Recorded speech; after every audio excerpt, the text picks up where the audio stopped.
The television news service is on air. Subscribe to our channel on YouTube. Now the most important news as of 9 a.m. Monday.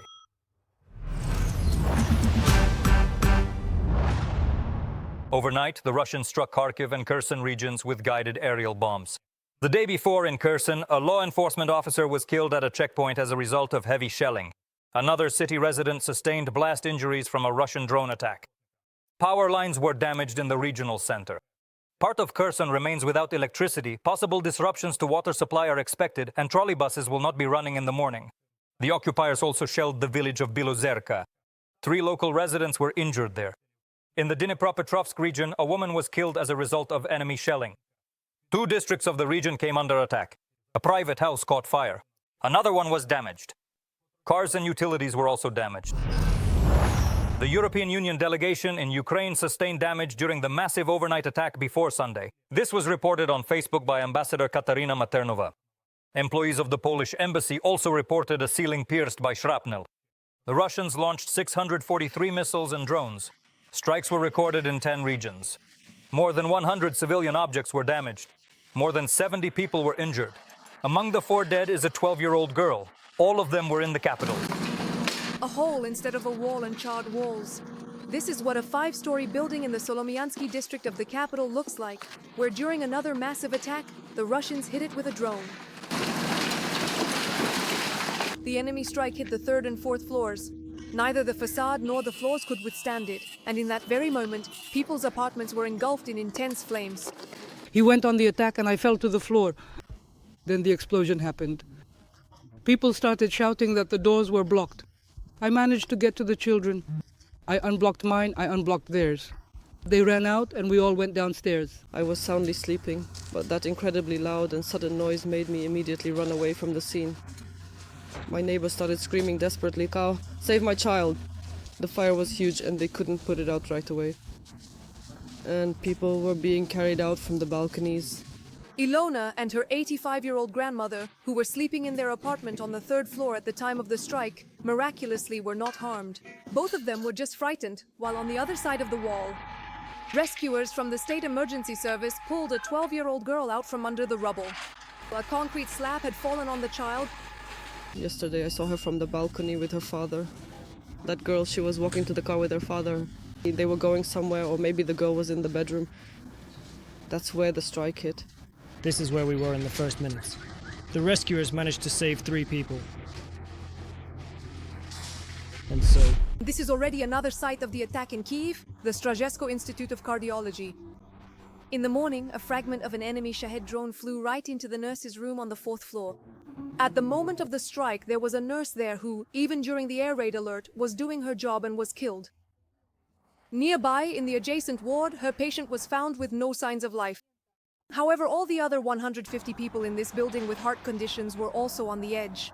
A severe psychological trauma was inflicted on the patients with cardiovascular diseases. This could lead to complications in the course of their illness. Overall, as a result of the Russian combined attack in Kyiv, it is known that 4 people have died and there is destruction in 20 locations across the capital. Complete ruins and devastation. This is what the capital's neighborhoods look like now. As a result of the enemy attack, homes have been destroyed here and an entire street has essentially been wiped out. Yee! Piles of bricks, rebar and cars burned to the ground. Scenes like after an apocalypse, this is what the residential complex in Petropavlivska-Borshchahivka looks like now. This location in the Kyiv region suffered perhaps the most. We were sleeping, the family stopped at 6 in the morning. I fell out of bed, it started banging, and then there was a whistling sound like a rocket flying and an explosion. I was in the immediate region and I distinctly heard the whistling sound of a rocket flying overhead. And then, very quickly, I closed the door and there was a sudden, powerful explosion and everything around me went completely dark. Mrs. Marina shows the shelter in her own home where she hid during the attack. The blast wave tore out the armored door here and on the stairs you can see drops of her son's blood. When he heard the powerful explosion, he ran barefoot over the debris to the shelter. All of this was flying here and he miraculously survived. It was only by some miracle that all the neighbors survived too, even though nothing but piles of building rubble remained of their house. Right behind this little wall, a small child was sleeping. And it was this wall that shook. And the child is alive, and you are all alive. That's all. We're happy that we survived. Alina Lisova, Mariana Bukan, Oleksiy Zhilenko, Volodymyr Ostapenko, TSN 1+1. A fire in Russia's Bryansk region. The Karachevsky electrodietl plant is on fire there. The enterprise specializes in the development and production of electrical connections for military equipment. The plant caught fire when an unidentified drone flew in. Drones also visited near Moscow. That's why Zhukovsky airport was closed.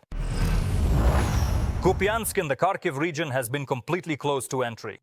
There is no electricity, water, or gas there.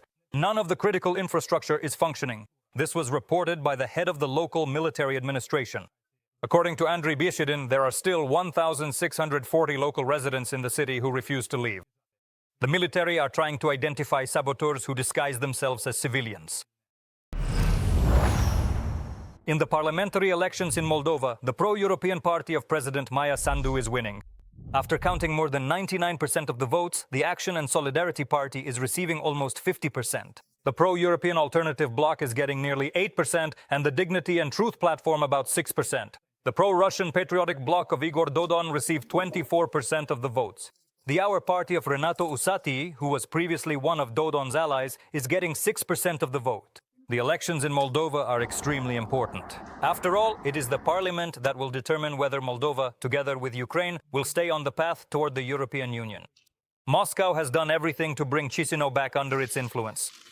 Voter bribery, disinformation campaigns, gas supply issues, and even statements from Russian intelligence about a possible NATO occupation of Moldova. At this point, it is clear that the Kremlin has lost. Pro-European forces will have the majority in Moldova's new parliament. Unknown drones have once again been spotted near Denmark's strategic facilities. This is already the fourth time this week. The drones were seen near several military sites. As noted by the Danish Armed Forces Command, several units were deployed to counter the threat, but no details were disclosed. Earlier, the country's Prime Minister Mete stated that the mass drone incidents, which forced the temporary closure of the country's airports and paralyzed air traffic, indicate that Europe is already in a hybrid war, and she pointed to Russia as the main threat. You are watching STSN. To stay informed about the main news, subscribe to our YouTube channel, hit the bell, and I'll continue with the news broadcast. A literary harvest. A book country festival took place in Kyiv. This kind of fair has already been held in the capital for the fourth time. This time, it features a bountiful autumn harvest theme. What are Ukrainians reading now, and what have the festival organizers prepared for visitors? Natalia Tikachuk visited the book fair. Katerina is sorting through a couple dozen books. She bought them for a donation at the book fair. Well, the books are enough for about one day. That's what weekends are for. On weekends, I get through about 3 of them. So it's not much. At every fair, I get around 20 books. That's what I can carry. Books for donations to combat medics. This is an initiative by one of the charitable foundations. Those who wanted to join lined up in a queue. Not only did people send us books from 2 different cities, but they also bring them in person. Today they choose books for themselves for a donation, and they also bring us their own books. With these books, medics will be able to save lives on the front line. The Book Country Festival is being held for the 4th time. This time, the territory of the Expo Center of Ukraine, VDNH, was decorated with giant autumn vegetables and fruits, and more than 100 publishers, bookstores and independent authors are presenting their literary harvest. At the last Book Country, we had 72,500 visitors, and they bought about 90,000 books. This shows that with the help of the festival, we are succeeding in fulfilling our mission. Our goal is to get as many people as possible involved in reading, including even those who don't usually read. During the war, Ukrainians have started reading more, publishers say. Book sales are increasing and new publishing houses are appearing on the market. Given the times we live in, it's natural that many people are looking for some form of escapism, and they turn to entertaining literature that can give them warm, positive emotions. They can relax with these books. This includes fantasy and perhaps some romantic stories. But at the same time, there are also many books about Ukrainian identity, about the war. Give a Book to the Front is another charitable initiative. Military personnel from creative professions at the Book Country event have their own pavilion dedicated to military culture. Every visitor can, for example, buy a book they like and pass it on to the military, because we also have another running joke that a book is a legal way to escape from everything, to escape from reality. but it really helps to relieve the tension. The media partner of this large-scale literary event is the TV channel 1+1 Ukraine, and there's a special pluses photo zone here. The book country will continue for 2 more days until September 28th. Natalie Tkachuk, Hennady Shulhati, SN 1+1. Moderate rain in the north and west, mostly dry in the rest of the country, but cloudy. Today, meteorologists are forecasting a light wind, but the temperature will remain low, from 9 to 14 degrees above zero. In the south, the air will warm up to 18 degrees. And already in October, a brief return of sunshine and warmth is possible. That was the latest update for this moment. Don't miss our next TCH broadcast to stay up to date with the news. Natalie Tkachuk, Hennady Shulhati.